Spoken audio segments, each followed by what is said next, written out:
In Russia, objecting to Vladimir Putin's invasion of Ukraine can come at a very high price, or rather, a very long sentence.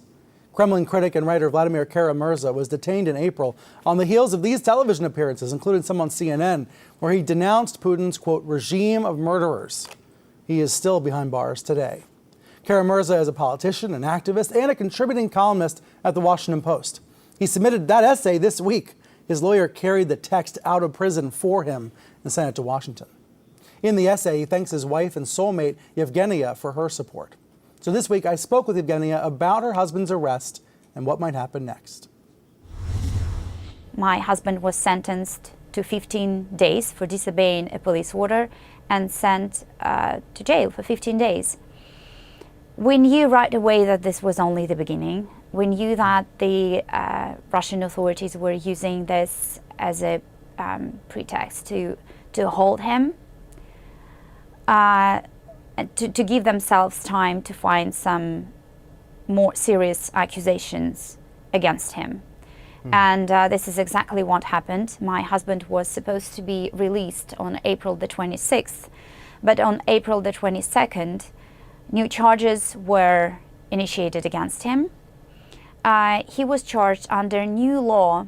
So basically, by calling this war a war, a person can get a 15-year prison sentence. When it was passed with that 15-year potential sentence, did you and your husband talk about making a change, about not speaking out, was there a fear that his time was coming up? Well, we have always known about the risks. The risks have always been there, and they were very tangible since 2015, since my husband's first poisoning. The poisoning. And the murder of Boris Nemtsov.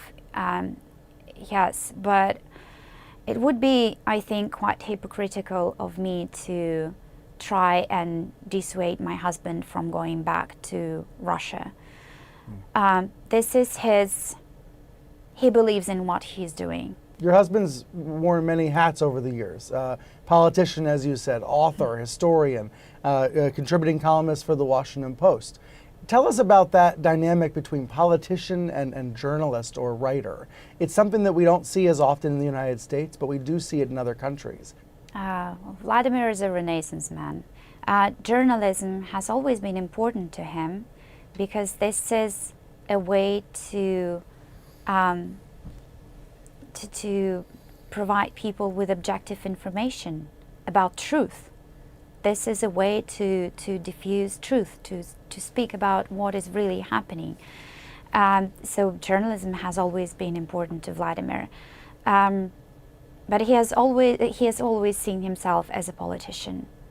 What are you telling your 3 children about their father and about what might happen to him? I'm telling them the truth. We've never tried to hide the truth from the kids. Especially now, we have 2 teenagers in residence, so it's hard to, it would be hard to hide the truth from them, even if I wanted to. They're online more than I ever will be, and they know everything that's happening around the world. They are, of course, very worried for their father's safety, and they want him home. For them, he's not a politician, he's not a journalist, not a historian, he's their daddy. I cannot imagine how hard and frightening this all is for them. But I think that at the same time they realize who their father is because they know about his work. And I think that they're proud of him. I do hope that they're proud of him because they should be.